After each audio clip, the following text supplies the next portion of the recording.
नमस्कार, स्वागत है आप सभी का आर्य न्यूज पर। आपके साथ मैं हूं पल्लवी। रविंद्र सिंह। बुलेटिन की शुरुआत करते हैं इस वक्त की बड़ी खबर के साथ। प्रदेश के 1.5 दर्जन आईपीएस साल की वरिष्ठता जल्द उनकी दी जाएगी। आपकी जानकारी के लिए आपको बताते चलें कि आईपीएस समय से पहले बन जाएंगे डीआईजी। 2007 बैच वाले अफसर तत्काल प्रभाव से बन जाएंगे डीजी। 1 जनवरी तक करना पड़ेगा इंतजार। इस वक्त की बड़ी खबर आपके टेलीविजन स्क्रीन पर है। खुशखबरी भी है, आपको बताते चले 2007 बैच वाले अफसर जल्द ही डीआईजी बन सकते हैं 1 जनवरी तक। हालांकि इन लोगों को इंतजार करना पड़ेगा। बड़ी खबर सामने निकल के आ रही है, राहत की खबर।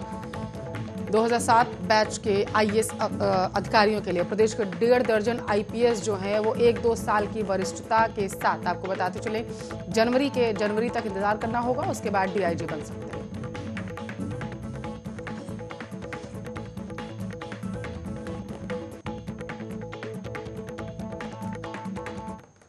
एक और बड़ी खबर आ रही है, आपको उससे रूबरू करा देते हैं। स्वास्थ्य विभाग में वाहन चालकों के 2000 पद खाली पाए गए हैं। कामकाज प्रभावित हो रहा है। कार्यरत वाहन चालकों को बहुत ज़्यादा ड्यूटी करनी पड़ रही है। चालक संघ ने मुख्यमंत्री से भी रिक्त पदों पर भर्ती करने की मांग की है। महानिदेशालय ने 2000 रिक्त पदों की सूची शासन को भेजी।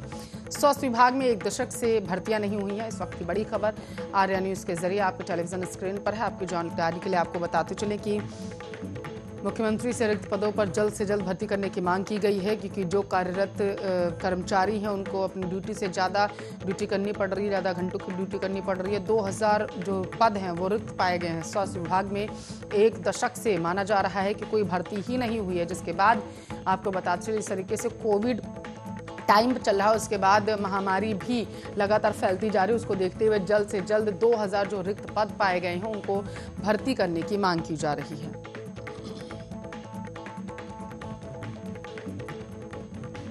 तो विस्तार से खबरों की तरफ रुख करते हैं। मुंबई के साकीनाका इलाके में रेप की अमानवीय घटना के बाद उल्लासनगर थाना क्षेत्र में 14 साल की नाबालिग बच्ची को हथौड़े से धमकाकर उसके साथ दुष्कर्म की घटना को अंजाम दिया गया।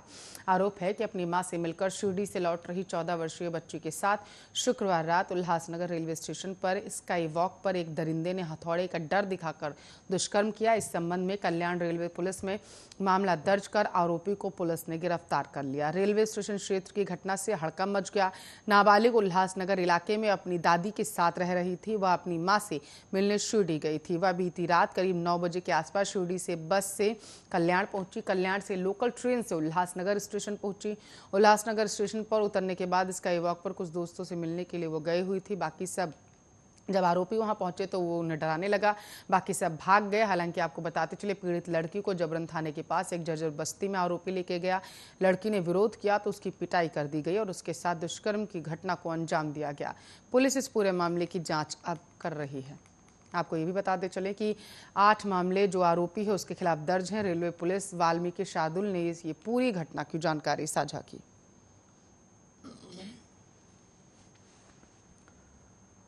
हिंदुस्तान में पुलिस रिफॉर्म्स की बात तो लंबे समय से चल रही है, लेकिन उसका जमीन पर कितना अमल हो पाया है ये किसी से छिपा नहीं है। छोटे शहरों से लेकर महानगरों तक की पुलिस और पुलिसिंग की खामियां सरकार और सिस्टम की भद पिटवाती हैं। ऐसी लचर पुलिस व्यवस्था में केवल जनता ही नहीं बल्कि पुलिस के जवान भी पिसते हैं।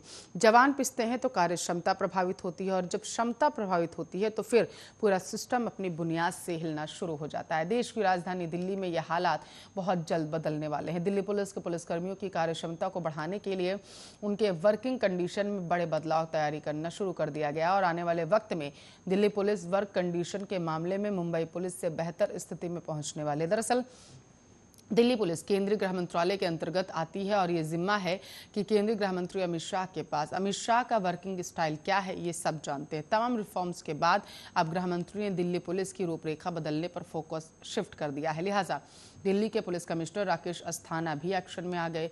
दिल्ली पुलिस कमिश्नर ने तय किया था कि सबसे पहले काम करने के माहौल में बदलाव हो, जिससे पुलिस पर प्रेशर को कम किया जा सके। प्रेशर कम होगा तो एफिशिएंसी अपने आप बढ़नी शुरू हो जाएगी। लिहाजा दिल्ली पुलिस कमिश्नर ने तय किया है कि निचले स्तर पर पुलिस के वर्किंग आवर को 3 शिफ्ट में अब बांट दिया जाएगा।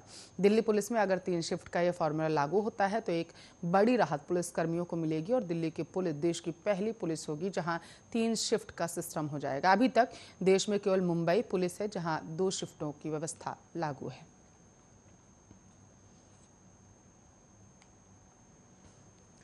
आम आदमी पार्टी के वरिष्ठ नेता कर्नल अजय कोठियाल ने उत्तराखंड को आध्यात्मिक राजधानी बनाने का संकल्प लेते हुए प्रदेश की जनता से इस अभियान से जुड़ने की आह्वान किया है।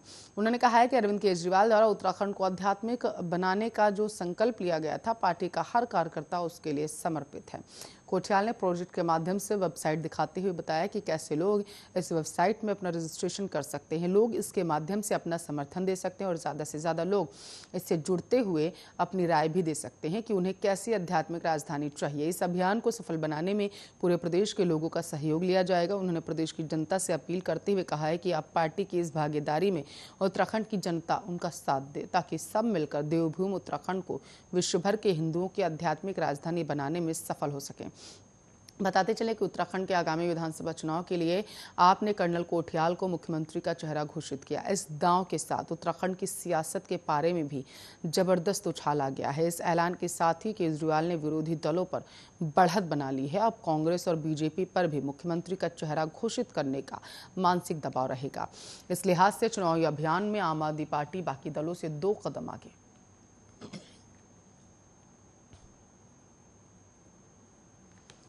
बेटी पैदा होने की खुशी पर एक पानीपुरी विक्रेता ने 50,000 रुपए की पानीपुरी फ्री में बांट दी। गौरवान्वित पिता ने कहा कि मैं दिखाना चाहता था कि लड़के और लड़कियों के बीच कोई भेदभाव नहीं होना चाहिए। जैसे ही मुझे 17 अगस्त को बेटी पैदा होने की खबर मिली, मैं खुशी से फूला नहीं समाया, लेकिन साथ ही लोगों की अजीब प्रतिक्रिया सुनकर मैं हैरान भी रह गया। उन्होंने चेहरा पीछे कर लिया और चिताया कि मुझे आर्थिक बोझ का सामना करना पड़ सकता है। मुझे लोगों की ऐसी प्रतिक्रियाएं पसंद नहीं आई। बतौर एक पिता क्या मैं संदेश देना चाहता था, बस मुझे गर्व है कि मेरी बेटी हुई है। 28 वर्षीय अंचल गुप्ता ने जन्म के उत्साह को भव्य तरीके से मनाने का फैसला किया था। अंचल ने मैं कहा कि मैं एक मामूली विक्रेता हूं और मेरी आय सीमित है। हालांकि मैं साबित करना चाहता था कि हर पिता बच्ची के जन्म से खुद को भाग्यशाली समझे। पिता ने कोलार क्षेत्र में रविवार को 3 स्टॉल लगाए और लोगों में ऐलान किया कि पानीपुरी दोपहर 1 बजे से लेकर शाम 6 बजे तक उपलब्ध रहेगी। खबर सुनकर सैकड़ों लोग इकट्ठा हो गए। भीड़ से घिरे पिता ने बार बार कोविड प्रोटोकॉल के पालन करने की लोगों से अपील की, लेकिन लोग मास्क लगाए बिना भी कतार में नजर आए थे। अंचल ने कहा, मुझे खराब लगा। मैंने इसका आयोजन पवित्र काम समझकर किया था, लेकिन लोगों ने मेरी एक भी नहीं सुनी।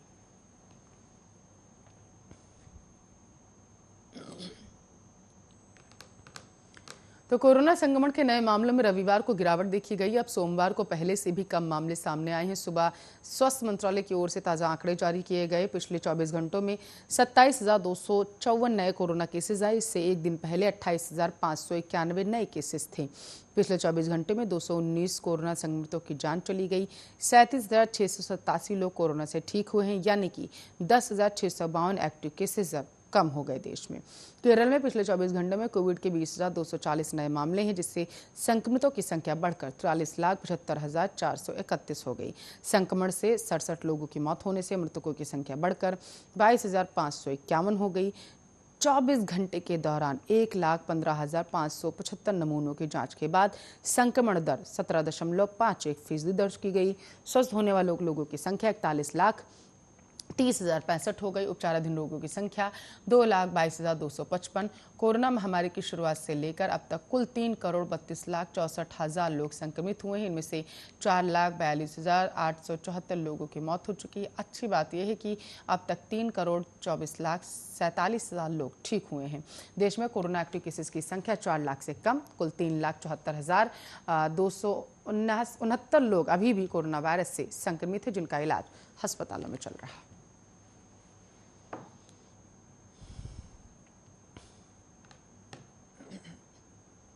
मौसम की बात करते हैं। दिल्ली एनसीआर समेत देश के कई हिस्सों में बारिश की संभावना है। कई इलाकों में झमाझम बारिश के कारण आम जनजीवन को काफ़ी दिक्कतों का सामना करना पड़ रहा। भारी बारिश के कारण जहां इलाकों में जलभराव की स्थिति बनी हुई है, वहां ऐसे मौसम में लोगों को घरों से बाहर निकलने में भी काफ़ी मुश्किलों का सामना करना पड़ रहा।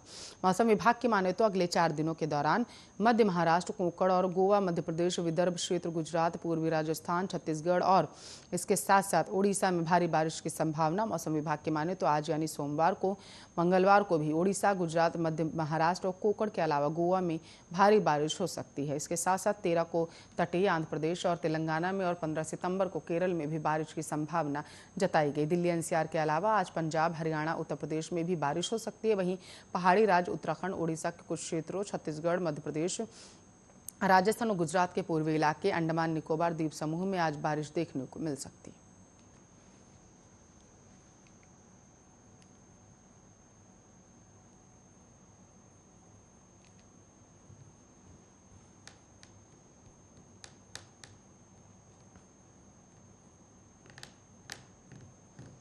गुजरात के नए मुख्यमंत्री भूपेन्द्र पटेल आज दोपहर 2:20 पर राज्य के 17वें मुख्यमंत्री के तौर पर पद और गोपनीयता की शपथ लेंगे। केंद्रीय गृह मंत्री अमित शाह शपथ ग्रहण समारोह में शामिल होंगे। भूपेन्द्र पटेल आज अकेले ही शपथ लेंगे। आपको बताते चले, इससे पहले रविवार शाम को भूपेन्द्र पटेल ने राजभवन के गुजरात के राज्यपाल आचार्य देवव्रत से मुलाकात की थी।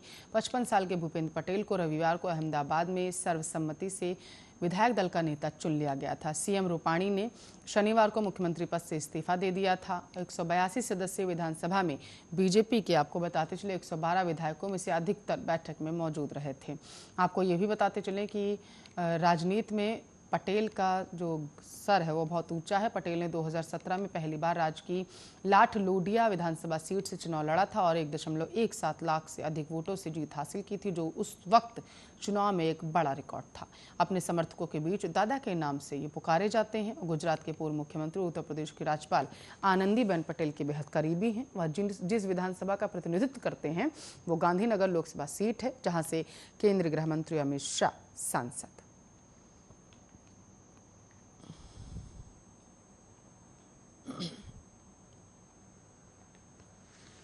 बिहार के रक्सौल से लगती सीमा पर नेपाल के 12 जिले में पुलिस ने 93 लाख से अधिक के नकली नेपाली नोट के साथ 5 लोगों को धर दबोचा। नेपाल पुलिस ने गुप्त सूचना के आधार पर कार्रवाई करते हुए 2 बाइक सवार और एक स्कॉर्पियो को भी, आपको बताते चले, अपनी हिरासत में ले लिया है। इसके साथ साथ आपकी जानकारी के लिए आपको ये भी बताते चले कि पुलिस ने ये कार्रवाई 12 जिले के निजगढ़ नगरपालिका क्षेत्र में की। बरामद नकली नोट के बिहार पंचायत चुनाव में उपयोग का शक जताया गया। जानकारी के मुताबिक 12 जिले के निजगढ़ नगरपालिका के वार्ड नंबर 8 स्थित होटल तारा इन में एक तस्कर कई दिन से रह रहा था। गुप्त सूचना के आधार पर पुलिस ने छापेमारी की। उसके पास से 25 लाख नकली नेपाली रुपए जब्त किए गए। जांच आगे बढ़ी तो 4 अन्य लोगों के भी नाम इस धांधली में सामने आए हैं। आपकी जानकारी के लिए आपको ये भी बता दें कि पुलिस ने इनके पास से स्कॉर्पियो गाड़ी, 2 मोटरसाइकिल और बड़ी संख्या में 1,000 नेपाली रुपए के जाली नोट बरामद कर लिए। इस संबंध में 12 जिले की पुलिस अधीक्षक दीपेंद्र शाही ने जानकारी दी है कि एक तस्कर को होटल से जाली रुपयों के साथ हिरासत में लिया गया। रविवार को उसके 4 साथियों को भी हिरासत में लिया गया था। अब तक कुल 93,64,000 के आसपास जाली नोट बरामद कर लिया गया है। जाली नोट बनाने का अन्य सामान के साथ मोबाइल, मोटरसाइकिल, स्कॉर्पियो गाड़ी भी जब्त की गई। उन्होंने बताया कि पकड़े गए सभी तस्कर नेपाल के रहने वाले हैं। इनके खिलाफ नेपाल के कानून के तहत केस दर्ज किया जाएगा। आपको ये भी बताते चले कि पंचायत चुनाव के लिए जाली नेपाली नोट के उपयोग से इनकार नहीं किया जा सकता, ऐसा पुलिस का कहना है। जांच में ये भी पता करने की कोशिश की जा रही है कि इनका बिहार में किसी से कोई संपर्क तो नहीं।